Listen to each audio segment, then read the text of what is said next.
Sejak kecil, aku sering melihat di koran dan televisi tentang para pengusaha perempuan dan wanita-wanita tangguh dari berbagai latar belakang yang meraih ketenaran dan keuntungan.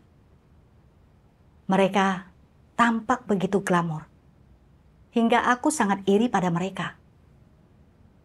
Kuharap suatu hari nanti aku juga bisa menjadi seorang pengusaha perempuan yang sukses, agar teman dan kerabatku mengagumi dan menghargai diriku. Betapa gemilang dan bahagianya hidup seperti itu. Agar mimpiku bisa terwujud lebih cepat. Pada tahun 1997, aku dan suamiku berhenti dari pekerjaan kami di pabrik dan memulai petualangan baru, membuka usaha pakaian. Dalam gelombang reformasi dan keterbukaan, kami segera menghasilkan uang dan bisnis kami pun perlahan stabil. Semua teman dan kerabat kami mengagumi kami dan mulai mencari muka di depan kami. Aku dan suamiku mendapati diri kami tiba-tiba menjadi pusat perhatian dalam keluarga kami. Aku sangat senang. Namun, aku belum puas dan ingin lebih mengembangkan usaha kami. Lalu, ketika waktunya tiba, kami mendapatkan posisi di dunia bisnis. Kemudian, kami bekerja sama dalam bisnis grosir dengan seorang pengusaha. Namun, kami tak menyangka bahwa dia seorang penipu, sehingga kami kehilangan semua tabungan kami. Kami tidak punya pilihan selain menjual toko kami dan pulang kampung. Aku putus asa. Namun, aku tidak pernah menyerah pada impianku menjadi pengusaha. Aku berencana meminjam uang dan bangkit kembali. Tak pernah kubayangkan bahwa ketika kerabat kami melihat kami sedang terpuruk, mereka takut kami tidak akan sanggup mengembalikan uang mereka. Jadi, mereka menolak membantu kami. Aku merasa sangat sengsara dan tak berdaya. Ketika melihatku terpuruk, suamiku menghiburku dengan berkata, "Jangan bersedih. Orang sering berkata, saat kau miskin di kota, tidak seorang pun peduli tentangmu. Saat kau kaya di gunung, kau punya sanak saudara yang tidak kau kenal. Sekeras itulah masyarakat ini. Kalau kau tak punya uang, bahkan orang tuamu sendiri bisa merendahkanmu. Teman dan kerabat kita hanya akan menghargai kita kalau kita kaya." Saat mengingat betapa gemilang masa lalu dibandingkan dengan betapa malunya sekarang karena ditolak oleh teman dan kerabat, aku bersumpah pada diriku sendiri bahwa aku akan bangkit kembali. Aku meminjam uang dari teman-teman di luar kota, sedikit dari sini dan sedikit dari sana, lalu memulai bisnis waralaba, sebuah merek. Karena aku tekun mengelolanya, bisnis itu pun perlahan berkembang. Beberapa tahun kemudian, aku punya mobil, rumah, dan tabungan. Pelanggan-pelanggan kaya memperlakukanku dengan penuh antusias. Dan suamiku menuruti setiap perkataanku, karena aku bisa menghasilkan uang. Teman dan kerabat mulai kembali bersikap manis kepadaku, memujiku sebagai seorang perempuan yang pintar, cakap, dan tangguh. Meskipun aku mengetahui bahwa semua pujian itu tidak tulus, aku tetap sangat menikmatinya saat melihat mereka sikap manis padaku. Segala sesuatunya berbeda ketika aku punya uang.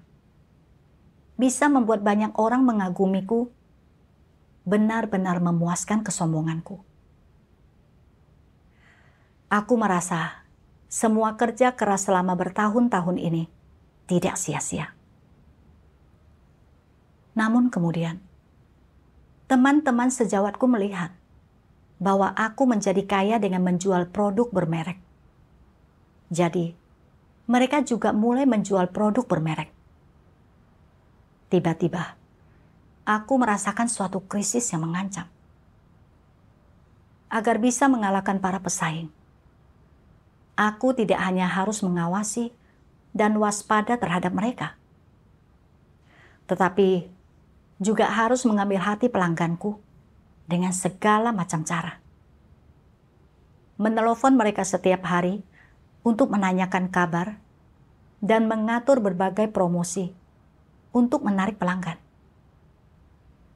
Setiap hari, aku berpura-pura bersaing terang-terangan maupun diam-diam dengan rekan-rekan sejawatku dan merayu klien.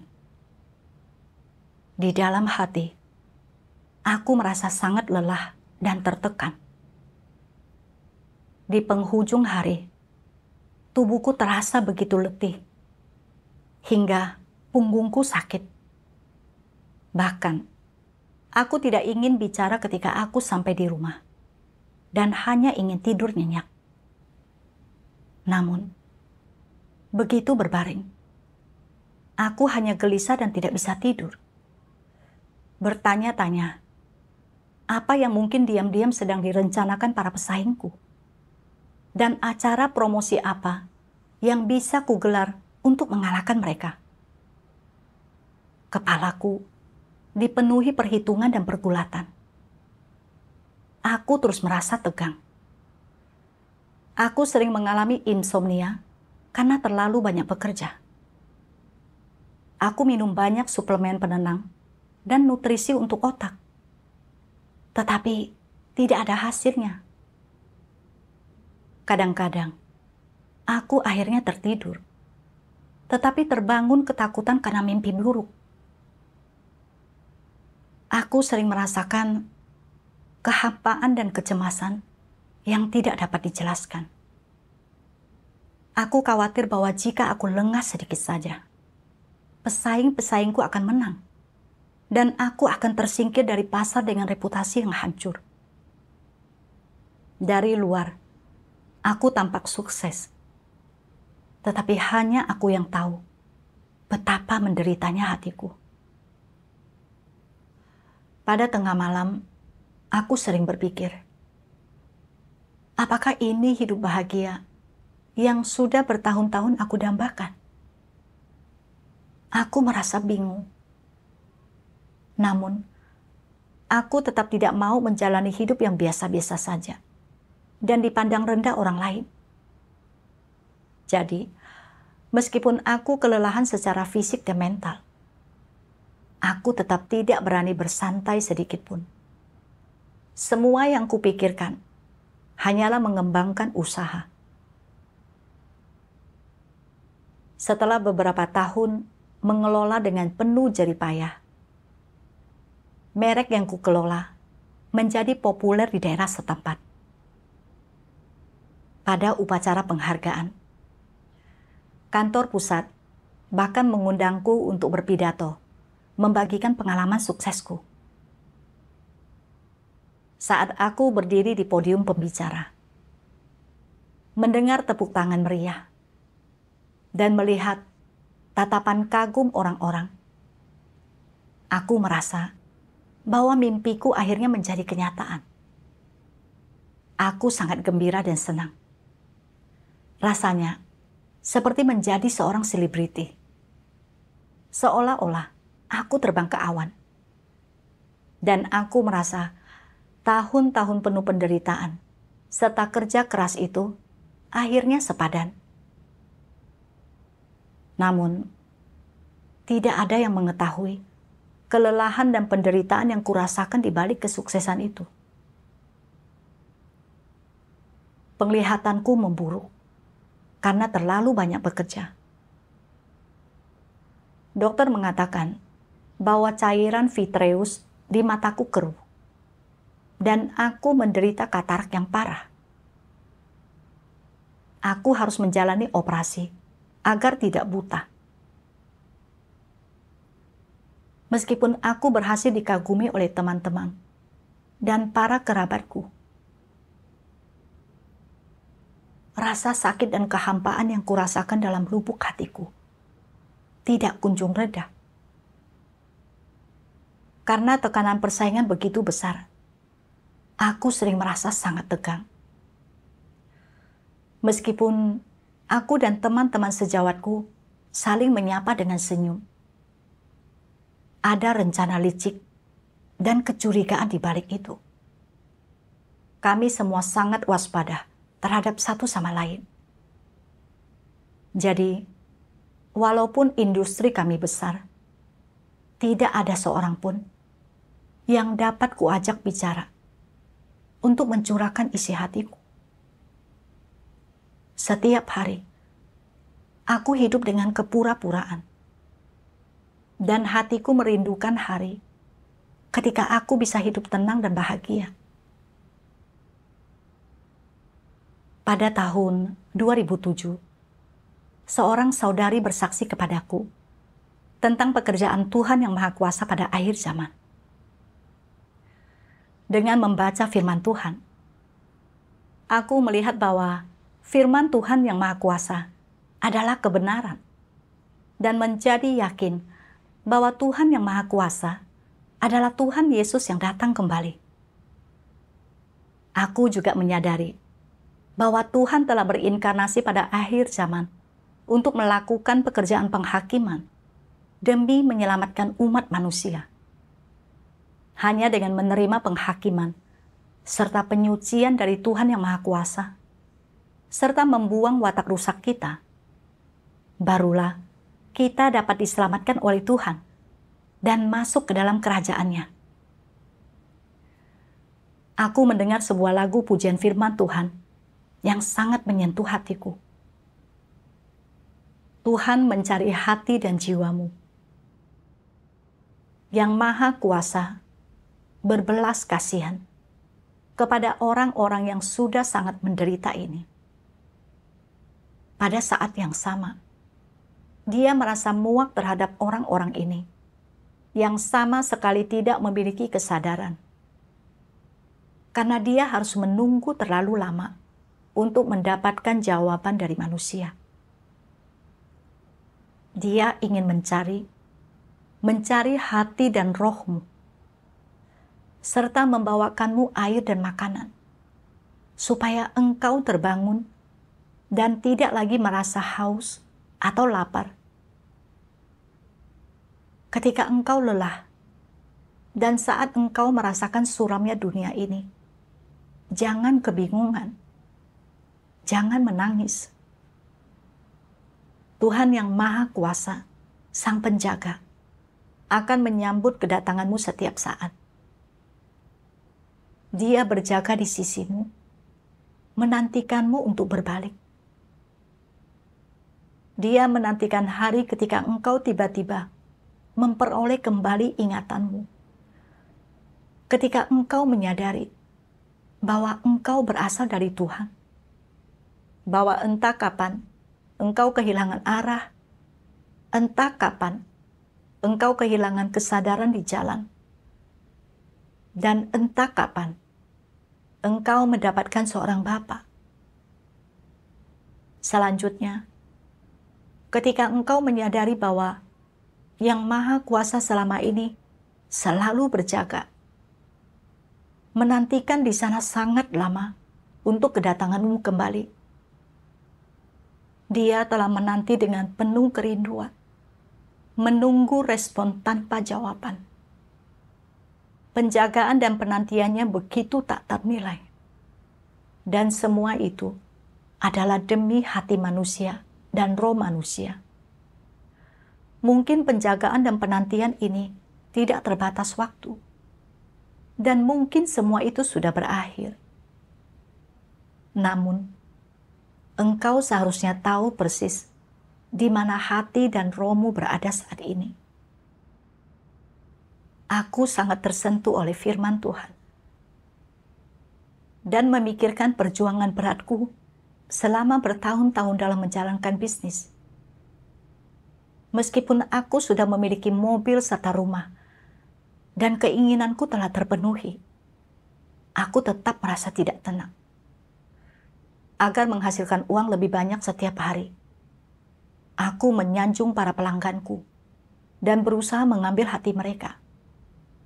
Sementara, aku dan teman-teman sejawatku menyusun rencana licik dan menipu satu sama lain demi keuntungan. Aku kelelahan secara fisik dan mental. Aku menampilkan citra yang luar biasa. Tetapi dalam hatiku, aku sangat menderita.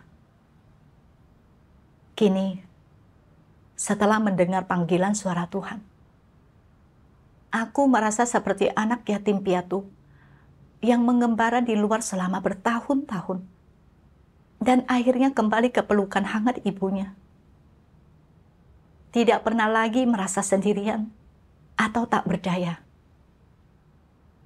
Dalam pertemuan-pertemuan, saudara-saudari bersikap sederhana dan terbuka, mempersekutukan pemahaman mereka tentang firman Tuhan, bersikap jujur dan tulus satu sama lain. Tidak ada rencana licik seperti di dunia bisnis. Tidak ada kecemburuan atau perselisihan. Saat aku menghadapi kesulitan, saudara-saudari mempersekutukan firman Tuhan denganku, membawa terang ke dalam hatiku, dan memberiku jalan penerapan. Membuatku merasa sangat tenang dan bebas. Aku belum pernah merasakan hal seperti ini sebelumnya. Percaya kepada Tuhan itu sungguh menakjubkan. Kemudian, dalam saat teduhku, aku membaca firman Tuhan berikut ini. Tuhan yang Maha Kuasa berfirman, "Jika engkau sungguh-sungguh memiliki hati nurani, engkau harus memiliki beban dan rasa tanggung jawab. Engkau harus berkata, entah aku akan ditaklukkan atau disempurnakan. Aku harus menjadi kesaksian mengenai langkah ini dengan benar. Sebagai makhluk ciptaan, manusia bisa ditaklukkan sepenuhnya oleh Tuhan. Dan akhirnya, mereka menjadi mampu memuaskan Tuhan, membalas kasih Tuhan dengan hati yang mengasihi Tuhan, dan dengan sepenuhnya mengabdikan diri kepada Tuhan.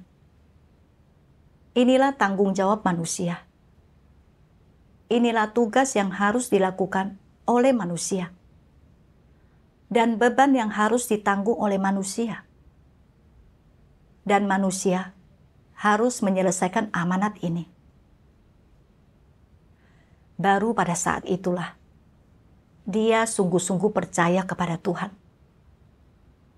Sekarang ini, apakah yang engkau lakukan di gereja adalah pemenuhan dari tanggung jawabmu? Ini tergantung pada apakah engkau terbeban atau tidak, dan tergantung pada pengetahuanmu sendiri. Aku membaca firman Tuhan berulang kali dan merasa sangat bersalah. Setelah menerima pekerjaan Tuhan pada akhir zaman, aku menikmati perbekalan firman Tuhan setiap hari. Ketika menghadapi kesulitan, saudara-saudari mempersekutukan firman Tuhan untuk membantuku. Itu adalah kasih Tuhan. Aku tidak bisa menikmati perbekalan oleh Tuhan secara percuma dan tidak melaksanakan tugasku. Dengan melakukan hal seperti itu, artinya aku tidak memiliki hati nurani. Sebagai makhluk ciptaan, aku harus melaksanakan tugasku. Itu adalah tanggung jawab dan kewajibanku. Karena tersentuh oleh firman Tuhan, aku mulai melaksanakan tugasku sebaik mungkin. 2 tahun kemudian, aku dipilih menjadi pemimpin tim penyiraman. Lalu, setiap hari, aku sibuk menyirami serta mendukung orang percaya baru. Karena aku tidak punya banyak tenaga, aku menyerahkan urusan bisnis kepada karyawan toko. Kadang penjualan menurun. Lalu, suamiku bertengkar denganku. Dia berkata, "Kalau kau tidak ada di toko, cepat atau lambat, bisnis ini akan gagal. Lalu siapa yang akan peduli tentangmu?" Apa yang dikatakannya benar-benar menusuk hatiku. Aku teringat bagaimana dahulu semua kerabat dan teman meremehkanku saat aku jatuh dan terpuruk. Untuk mencapai apa yang kumiliki dalam bisnis ini sangatlah sulit. Aku harus terus mengelola bisnis ini dengan baik. Namun kemudian, aku berpikir bahwa melaksanakan tugasku adalah tanggung jawab dan kewajibanku. Jangan sampai aku tidak memiliki hati nurani dan tidak melaksanakan tugasku. Ada pergumulan di dalam hatiku. Aku berpikir, jika penjualanku terus menurun, apa yang harus kulakukan jika tokoku benar-benar tutup? Siapa yang akan menghormatiku? Tidak. Hal utama yang harus kupikirkan sekarang adalah cara untuk meningkatkan penjualan. Setelah itu, aku tidak lagi berupaya sangat keras dalam melaksanakan tugasku. Dahulu, setiap kali mendengar saudara atau saudari merasa negatif dan lemah, aku bergegas datang untuk membantu dan mendukung mereka. Namun sekarang, semua yang ingin kulakukan adalah buru-buru pergi ke toko. Beberapa kali, karena toko sangat sibuk dan aku tidak bisa meninggalkannya. Akhirnya, aku terlambat datang ke pertemuan. Aku merasa agak bersalah. Tetapi aku tetap tidak bisa mengesampingkan bisnisku. Karena aku tidak menyirami dan mendukung saudara-saudari yang lemah dan negatif pada waktunya. Ada seorang saudari yang begitu sibuk mencari uang dan berhenti menghadiri pertemuan. Sementara saudara-saudari lain tidak lagi rutin menghadiri pertemuan. Ketika mengetahui tentang terjadinya hal-hal ini, aku sangat sedih. Namun, setiap kali tugas dan bisnis berbenturan, hatiku terasa lemah karena tidak bisa mengurus bisnisku. Dan aku mulai berpikir untuk beralih ke tugas yang lebih ringan. Namun kemudian, aku teringat pada satu bagian firman Tuhan. Tuhan Yang Maha Kuasa berfirman, "Caramu memperlakukan amanat Tuhan sangatlah penting, dan ini adalah hal yang sangat serius. Jika engkau tidak dapat menyelesaikan apa yang telah Tuhan percayakan kepada manusia, engkau tidak layak untuk hidup di hadirat-Nya, dan engkau harus dihukum. Adalah sepenuhnya wajar dan dapat dibenarkan bahwa manusia harus menyelesaikan amanat apapun yang Tuhan percayakan kepada mereka. Ini adalah tanggung jawab tertinggi manusia dan sama pentingnya dengan hidup mereka sendiri. Jika engkau tidak memperlakukan amanat Tuhan dengan serius, artinya engkau sedang mengkhianati Dia dengan cara yang paling serius. Dalam hal ini, engkau lebih menyedihkan daripada Yudas dan harus dikutuk. Manusia harus mendapatkan pemahaman yang menyeluruh tentang bagaimana memperlakukan apa yang Tuhan percayakan kepada mereka, dan setidaknya mereka harus memahami bahwa amanat yang Tuhan percayakan kepada manusia adalah peninggian dan kemurahan khusus dari Tuhan, dan semua ini adalah hal-hal yang paling mulia. Segala sesuatu yang lain dapat ditinggalkan. Meskipun seseorang harus mengorbankan nyawanya sendiri, dia tetap harus memenuhi amanat Tuhan. Firman Tuhan membuatku merasakan makna istimewa dari tugas. Tugas adalah amanat yang diberikan Tuhan. Sebagai makhluk ciptaan, kita harus melaksanakan tugas kita dengan baik. Ini adalah tanggung jawab kita. Tuhan menunjukkan kasih karunia-Nya kepadaku dengan memberiku kesempatan untuk berlatih menyirami orang percaya baru. Namun, aku hanya menghiraukan bisnisku sendiri dan tidak menyirami atau mendukung mereka. Beberapa saudara-saudari tidak mendapatkan penyiraman yang mereka butuhkan, sehingga mereka mundur. Bukankah aku merugikan mereka? Aku memperlakukan tugasku dengan enteng dan tidak bertanggung jawab.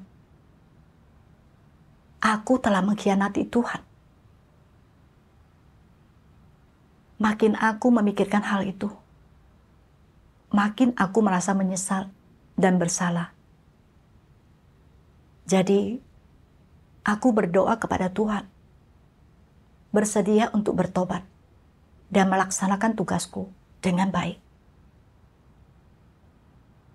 Kemudian, aku mulai secara aktif menyirami dan mendukung orang percaya baru.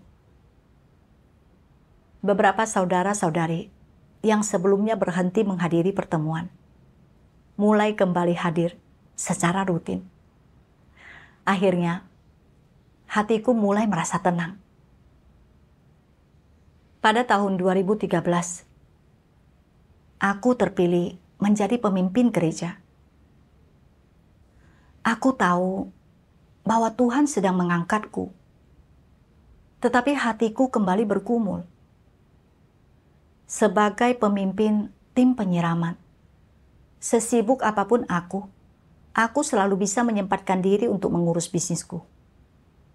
Namun, sebagai pemimpin gereja, aku bertanggung jawab atas keseluruhan pekerjaan gereja dan tidak punya waktu untuk mengurus bisnisku.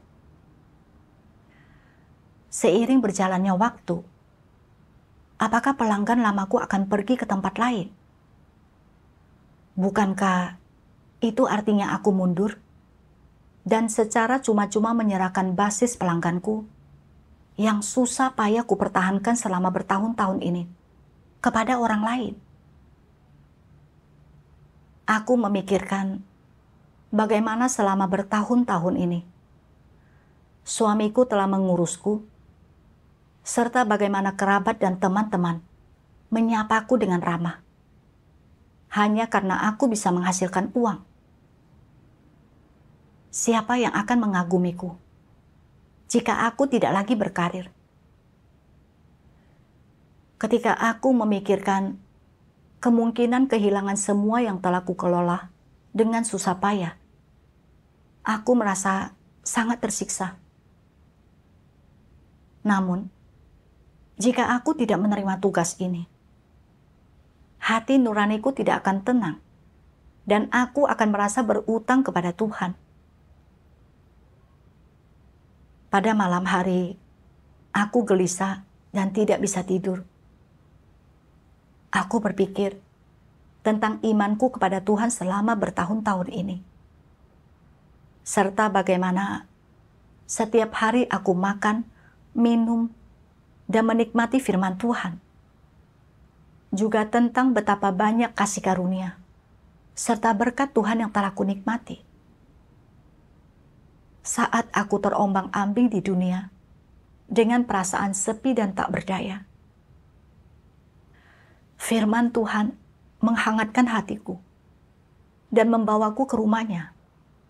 Lalu, sejak saat itu, jiwaku menemukan sandaran. Ketika aku berlari ke sana kemari, serta menyibukkan diri hanya demi uang, dan aku kelelahan secara fisik dan mental, firman Tuhan membantuku memahami tugas dan tanggung jawab yang seharusnya kulaksanakan dengan baik sebagai makhluk ciptaan. Dan aku menemukan cara untuk berperilaku. Ketika aku mengejar uang dan bersikap asal-asalan dalam melaksanakan tugasku, penghakiman dan penyingkapan oleh firman Tuhan membuatku menyadari bahwa sikapku terhadap tugas adalah pengkhianatan terhadap Tuhan. Dan hatiku yang mati rasa dan keras pun disadarkan. Itulah kasih dan keselamatan Tuhan untukku. Bagaimana mungkin aku kembali menempatkan bisnis di atas tugasku dan melukai hati Tuhan? Aku berdoa kepada Tuhan dan memohon kepadanya agar diberikan iman serta kekuatan untuk membuat pilihan yang benar. Keesokan paginya, aku membaca satu bagian firman Tuhan yang Maha Kuasa. Tuhan yang Maha Kuasa berfirman, "Seandainya aku menaruh sejumlah uang di hadapan engkau semua sekarang ini dan memberimu kebebasan untuk memilih, dan seandainya aku tidak mengutuk engkau semua karena pilihanmu, maka sebagian besar dari engkau semua akan memilih uang dan meninggalkan kebenaran. Orang yang lebih baik di antara engkau semua akan meninggalkan uang dan memilih kebenaran dengan enggan, sedangkan mereka yang berada di tengah-tengah akan meraih uang itu dengan satu tangan dan kebenaran dengan tangan yang lain. Bukankah dengan demikian karakter aslimu akan terbukti dengan sendirinya? Ketika memilih antara kebenaran dan apapun yang kepadanya engkau semua setia, engkau semua akan membuat pilihan ini, dan sikap engkau semua akan tetap sama. Bukankah demikian halnya? Bukankah banyak di antara engkau semua yang maju mundur antara benar dan salah? Dalam semua pergumulan antara yang positif dan negatif, hitam dan putih, antara keluarga dan Tuhan, anak-anak dan Tuhan, keharmonisan dan keretakan, kekayaan dan kemiskinan, status tinggi dan status biasa, didukung dan ditolak dan sebagainya. Engkau semua tentu mengetahui pilihan yang telah kalian buat. Antara keluarga yang harmonis dan yang berantakan, engkau semua memilih yang pertama dan engkau memilihnya tanpa keraguan. Antara kekayaan dan tugas, lagi-lagi engkau semua memilih yang pertama tanpa sedikit pun keinginan untuk berbalik. Antara kemewahan dan kemiskinan, engkau semua memilih yang pertama. Ketika memilih antara anak-anak lelaki, anak-anak perempuan, istri atau suami, dan aku, engkau semua memilih yang pertama. Dan antara gagasan dan kebenaran, engkau semua tetap memilih yang pertama. Diperhadapkan pada segala macam perbuatan engkau semua yang jahat, aku sama sekali kehilangan kepercayaan kepada engkau semua. Sungguh-sungguh mengejutkan bagiku bahwa hati kalian sungguh tidak dapat dilembutkan. Dedikasi yang telah kucurahkan selama bertahun-tahun secara mengejutkan tidak membawa apa-apa bagiku selain engkau semua meninggalkanku dan sikap pasrahmu, tetapi harapanku terhadap engkau semua semakin bertumbuh setiap hari, karena hariku sudah sepenuhnya disingkapkan di hadapan semua orang. Namun, engkau semua berkeras hati mengejar hal-hal yang gelap dan jahat dan menolak untuk melepaskan hal-hal tersebut. Lalu, akan seperti apa kesudahan engkau semua? Pernahkah engkau semua memikirkan hal ini dengan saksama? Jika engkau semua diminta untuk memilih kembali, apa pendirianmu nanti? Akankah masih yang pertama? Apakah engkau semua masih akan mendatangkan kekecewaan dan kesedihan yang menyakitkan bagiku? Apakah hati engkau semua masih akan memiliki hanya sedikit kehangatan?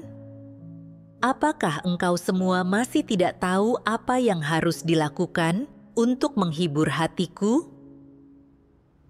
Saat merenungkan firman Tuhan, hatiku sangat tertusuk dan sedih.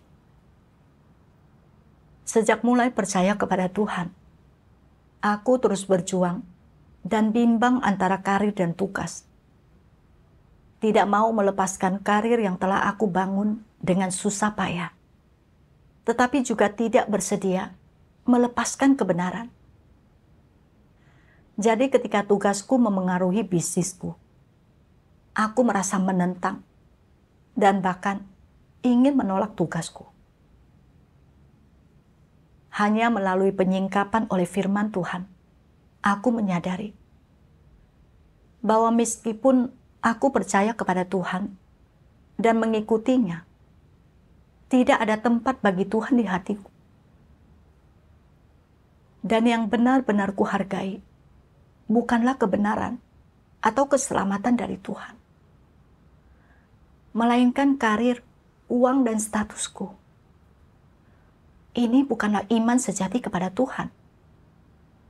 Sebaliknya, aku mengikuti iblis dan mengkhianati Tuhan. Tuhan adalah Tuhan yang membenci kejahatan. Ketika aku menginginkan keselamatan dari Tuhan, sambil tetap mengejar uang, ketenaran, keuntungan, dan kenikmatan daging, berarti mustahil bagiku untuk diselamatkan oleh Tuhan. Tuhan yang berinkarnasi pada akhir zaman dan mengungkapkan kebenaran untuk menyelamatkan umat manusia adalah satu-satunya kesempatan kita untuk diselamatkan. Jika aku terus begitu saja mengejar uang dan tidak mengejar kebenaran, lalu kehilangan kesempatan yang sekali seumur hidup ini, bukankah itu sama dengan menghancurkan hidupku sendiri? Aku akan menyesalinya seumur hidupku. Kesempatan untuk melaksanakan tugasku dan mengejar kebenaran saat ini adalah kasih dan anugerah Tuhan. Aku pun bersyukur kepadanya. Aku makan dan minum firman Tuhan, serta menikmati kasih karunia dan pemeliharaannya. Tetapi tidak memikirkan cara melaksanakan tugasku dengan baik. Selalu ingin berbisnis dan menghasilkan uang, serta mengejar ketenaran, keuntungan, dan status. Aku benar-benar tidak punya hati nurani dan nalar. Aku tidak bisa lagi mengikuti keinginan daging dan memberontak terhadap Tuhan. Tuhan mengharapkanku membuat pilihan yang benar. Aku harus meninggalkan karirku untuk berfokus pada pengejaran kebenaran dan harus melaksanakan tugasku dengan baik. Lalu, aku menyerahkan seluruh bisnisku untuk dikelola para pekerja toko dan mulai mengabdikan seluruh waktuku untuk melaksanakan tugasku. Meskipun aku sibuk setiap hari, hatiku terasa tenang. Ketika aku melihat beberapa saudara-saudari di gereja yang hidup seperti aku dahulu, bekerja dari pagi hingga malam, berlari ke sana kemari, mati-matian mengejar uang. dan hidup dalam kesedihan serta kebingungan di tengah tipu daya dan kerusakan yang disebabkan oleh iblis. Aku mengandalkan Tuhan dan mempersekutukan firman-Nya kepada mereka. Setelah mereka memahami maksud Tuhan, mereka bisa menyingkirkan belenggu uang, secara aktif melaksanakan tugas dan mengejar kebenaran, dan hidup jauh lebih tenang dan bebas daripada sebelumnya.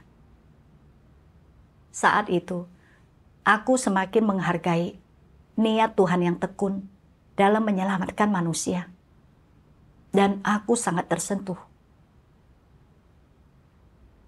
Jika Tuhan tidak mengungkapkan kebenaran dan menyelamatkan kita, kita semua akan ditipu dan dirusak oleh iblis tanpa jalan keluar. Dapat melaksanakan tugasku di gereja jauh lebih bermakna daripada menjalankan bisnis di dunia. Karena memberitakan Injil adalah pekerjaan menyelamatkan orang, dan itulah hal yang paling berharga dan bermakna. Dahulu, demi kepentinganku sendiri, aku bersaing dengan orang-orang demi ketenaran dan keuntungan. Bahkan, membuat rencana terhadap mereka di dunia ini. Menjadi berniat jahat dan licik, serta hidup tanpa keserupaan apapun dengan manusia. Kini, di gereja, aku bisa melakukan hal-hal yang bermakna. Makan dan minum firman Tuhan, mengejar kebenaran, dan mengubah watakku yang rusak, sembari melaksanakan tugasku. Aku merasa inilah satu-satunya cara hidup yang bermakna. Aku bersyukur kepada Tuhan dengan segenap hatiku. Suatu hari, 2 tahun kemudian, ketika aku baru saja sampai di rumah, suamiku bersikeras mencoba membujukku. Dia berkata, "Kau sudah melepaskan posisi sebagai bos yang dihormati. Apa semua omong kosong tentang Tuhan ini? Yang ku tahu, menghasilkan uang adalah hal yang paling realistis. Dengan uang, kita bisa makan enak, bersenang-senang dengan puas, dan menikmati hidup.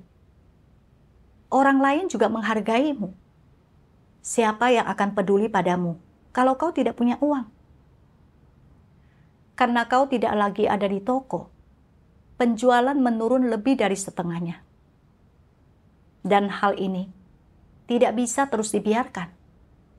Kalau kau tidak mengelolanya, toko akan tutup. Kau hanya bisa menyaksikan tanpa daya saat kau mundur dan menyerahkan bisnis kita kepada orang lain. Kau benar-benar bodoh." Aku takut jatuh ke dalam pencobaan iblis lagi. Jadi, aku segera berdoa dalam hati kepada Tuhan. Aku berpikir, bagaimana suamiku yang adalah orang tidak percaya, mengejar uang, ketenaran, keuntungan, dan mengikuti iblis. Sementara aku telah memilih untuk mengikuti Tuhan, menempuh jalan mengejar kebenaran, dan diselamatkan. Dia memintaku meninggalkan tugasku dan kembali ke kubu iblis. Dia berusaha menyakiti dan menghancurkanku. Aku tidak boleh membiarkannya mengekangku. Ketika melihat aku tidak bergeming, dia memanggil bibiku dan ayah mertuaku. Mereka semua mencoba membujukku. "Kami tidak menentang imanmu kepada Tuhan, tetapi kau harus tetap menjalankan bisnismu. Dahulu, siapa yang peduli pada keluarga kita ketika kita tidak punya uang? Sekarang, kerabat dan teman semuanya berusaha mengambil hati kita. Bukankah itu karena bisnis kita berkembang pesat Tahukah kau, berapa banyak orang yang iri dan menunggu bisnis kita gagal? Toko kita sudah lama berdiri dan reputasinya sudah tersebar. Banyak orang memujimu karena kemampuan dan keterampilanmu. Kalau kau tidak mengelola bisnis ini, seluruh keluarga kita akan menjadi miskin dan tidak ada yang menghormati kita. Apa kau ingin menjalani hidup yang seperti itu? Aku memikirkan kesulitan-kesulitan saat memulai bisnis dan bagaimana bisnis itu telah berkembang. Lebih dari 10 tahun penuh darah, keringat dan air mata. Sangat sulit untuk sampai di titik tempatku berada saat itu. Jika aku benar-benar harus menyerah, aku tetap merasa sedikit enggan untuk melakukannya. Kemudian aku sadar bahwa aku telah jatuh ke dalam pencobaan iblis. Aku pun segera berdoa kepada Tuhan. Aku teringat satu bagian firman Tuhan yang pernah kubaca. Namun, engkau semua berkeras hati, mengejar hal-hal yang gelap dan jahat, dan menolak untuk melepaskan hal-hal tersebut. Lalu, akan seperti apa kesudahan engkau semua? Pernahkah engkau semua memikirkan hal ini dengan saksama? Jika engkau semua diminta untuk memilih kembali, apa pendirianmu nanti? Akankah masih yang pertama? Apakah engkau semua masih akan mendatangkan kekecewaan dan kesedihan yang menyakitkan bagiku? Apakah hati engkau semua masih akan memiliki hanya sedikit kehangatan? Apakah engkau semua masih tidak tahu apa yang harus dilakukan untuk menghibur hatiku? Pertanyaan-pertanyaan Tuhan menghantam hatiku. Aku sudah membaca banyak firman Tuhan sejak aku mulai percaya kepada Tuhan. Aku juga telah memahami beberapa kebenaran. Aku tahu bagaimana seharusnya orang hidup dan berperilaku. Meskipun aku telah melepaskan uang, ketenaran dan keuntungan selama 2 tahun terakhir, damai dan sukacita yang kurasakan jauh di lubuk hati tidak bisa diukur dengan hal-hal tersebut. Aku sangat beruntung bisa mendengar suara Tuhan dan menerima keselamatan darinya. Aku tidak mungkin kembali ke kubu iblis.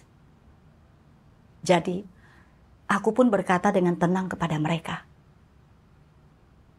Aku sudah memikirkannya matang-matang sebelum meninggalkan karirku. Memilih percaya kepada Tuhan dan melaksanakan tugasku. Tuhan mengungkapkan kebenaran dan menyelamatkan manusia pada akhir zaman, agar kita bisa melepaskan diri dari bahaya iblis dan memperoleh keselamatan dari Tuhan. Ini adalah kesempatan sekali seumur hidup.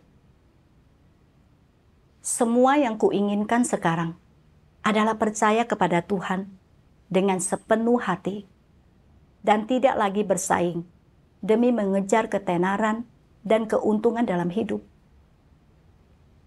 Aku berharap kalian juga dapat lebih banyak membaca firman Tuhan dan menerima keselamatan darinya.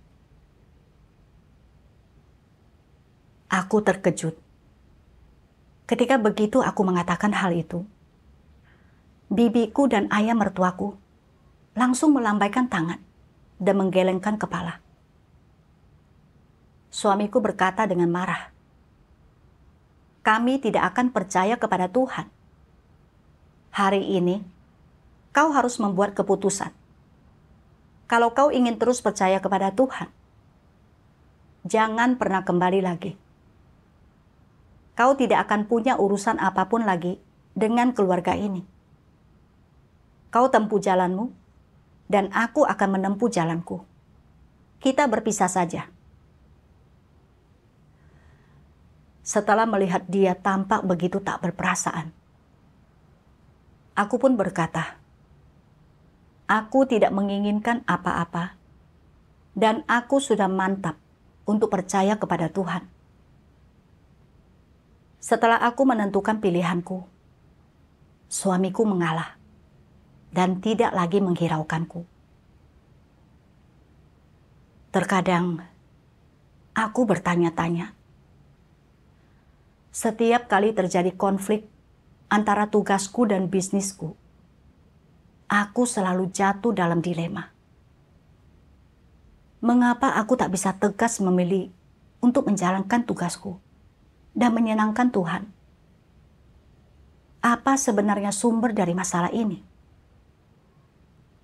Saat aku mencari jawabannya, aku membaca firman Tuhan yang mengatakan, apa yang iblis gunakan untuk membuat manusia tetap berada dalam kendalinya? Ketenaran dan keuntungan. Jadi, iblis menggunakan ketenaran dan keuntungan untuk mengendalikan pikiran manusia. Sampai satu-satunya yang orang pikirkan adalah ketenaran dan keuntungan. Mereka berjuang demi ketenaran dan keuntungan. Menderita kesukaran demi ketenaran dan keuntungan. Menanggung penghinaan demi ketenaran dan keuntungan. Mengorbankan semua yang mereka miliki demi ketenaran dan keuntungan. Dan mereka akan melakukan penilaian atau mengambil keputusan demi ketenaran dan keuntungan. Dengan cara ini, iblis mengikat orang dengan belenggu yang tak kasat mata. Dan dengan belenggu inilah, mereka tidak punya kekuatan ataupun keberanian untuk membuang belenggu tersebut. Mereka tanpa sadar menanggung belenggu ini dan berjalan maju dengan susah payah. Demi ketenaran dan keuntungan ini, umat manusia menjauhi Tuhan dan mengkhianati Dia dan menjadi semakin jahat. Jadi, dengan cara inilah, generasi demi generasi dihancurkan di tengah ketenaran dan keuntungan iblis. Saat aku merenungkan firman Tuhan, hatiku pun tercerahkan. Ternyata, ketenaran dan keuntungan adalah sarana yang digunakan iblis untuk merusak manusia.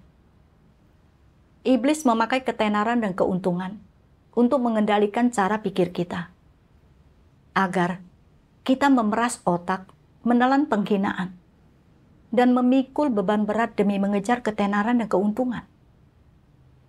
Sampai akhirnya, kita menjauh serta mengkhianati Tuhan, dan iblis menyeret kita ke dalam neraka. Aku memikirkan, bagaimana selama bertahun-tahun yang kukejar adalah ketenaran dan keuntungan. Racun-racun iblis seperti gajah mati meninggalkan gading, harimau mati meninggalkan belang. Dan jika engkau lebih menonjol dari orang lain, engkau akan membawa kehormatan bagi nenek moyangmu, telah mengakar kuat dalam diriku. Sejak muda, aku mengagumi para pengusaha perempuan dan wanita tangguh, serta berharap suatu hari nanti bisa menjadi orang terkenal yang memiliki ketenaran dan keuntungan. Aku memandang uang, ketenaran, dan keuntungan sebagai arah dan tujuan hidupku. Aku telah berusaha keras selama bertahun-tahun untuk menghasilkan uang, bersaing secara terang-terangan maupun diam-diam dengan teman-teman sejawatku dalam menyusun rencana licik untuk satu sama lain, saling menjatuhkan dan mencurigai.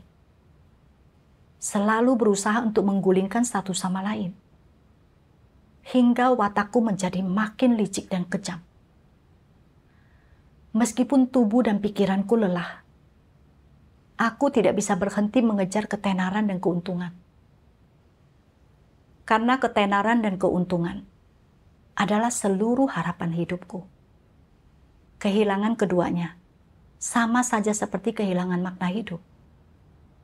Oleh karena itu, ketika melihat penjualan menurun, rasanya seperti kehilangan hidupku sendiri. Dan hal itu membuatku merasa sangat takut. Karena aku takut toko harus tutup dan aku tidak lagi dikagumi orang-orang.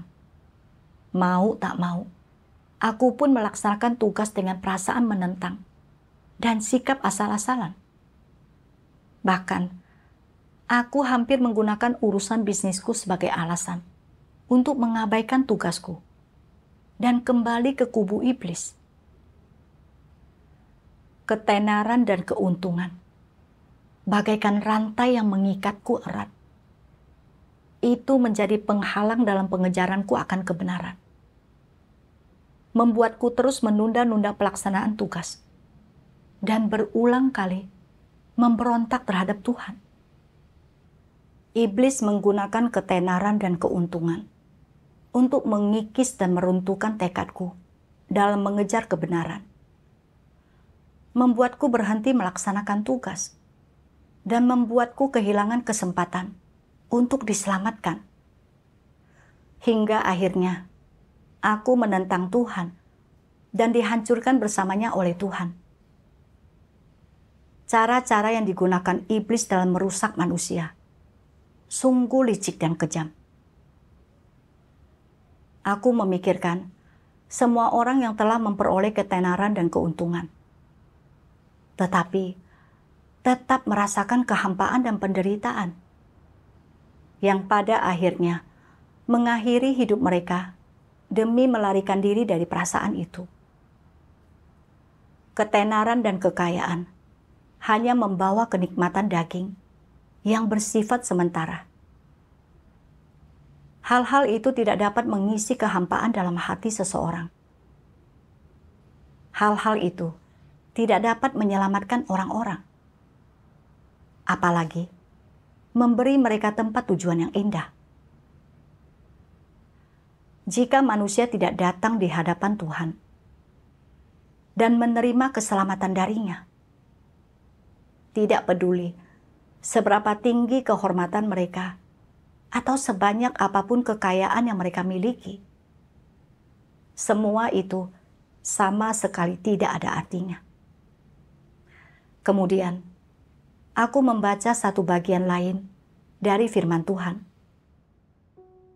Tuhan Yang Maha Kuasa berfirman, "Jika orang memiliki pemahaman yang nyata tentang watak Tuhan, jika mereka mampu memahami bahwa watak Tuhan itu nyata, bahwa watak Tuhan itu sungguh-sungguh kudus dan sungguh-sungguh benar, dan jika mereka mampu memuji kekudusan dan kebenaran Tuhan dengan segenap hati, mereka akan benar-benar mengenal Tuhan dan akan memperoleh kebenaran.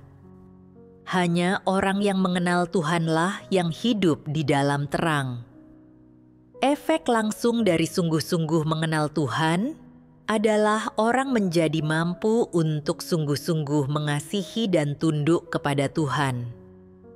Dalam diri orang-orang yang sungguh-sungguh mengenal Tuhan, yang memahami kebenaran dan memperoleh kebenaran, terjadi perubahan nyata dalam pandangan dunia dan pandangan hidup mereka, diikuti dengan adanya perubahan nyata dalam watak hidup mereka.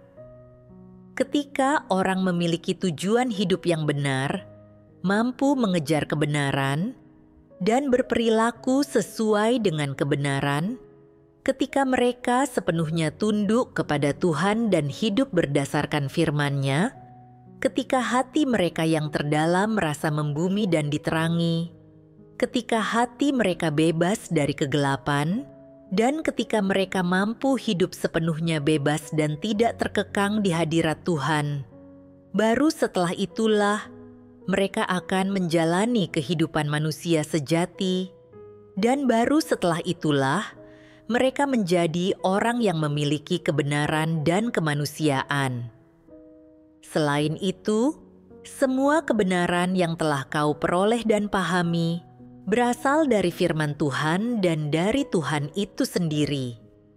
Hanya ketika engkau memperoleh perkenanan Tuhan yang Maha Tinggi, Sang Pencipta, dan Dia berkata bahwa engkau adalah makhluk ciptaan yang memenuhi syarat, yang hidup dalam keserupaan dengan manusia sejati, barulah hidupmu akan menjadi paling berarti. Memiliki perkenanan Tuhan berarti engkau telah memperoleh kebenaran, dan engkau adalah orang yang memiliki kebenaran dan kemanusiaan.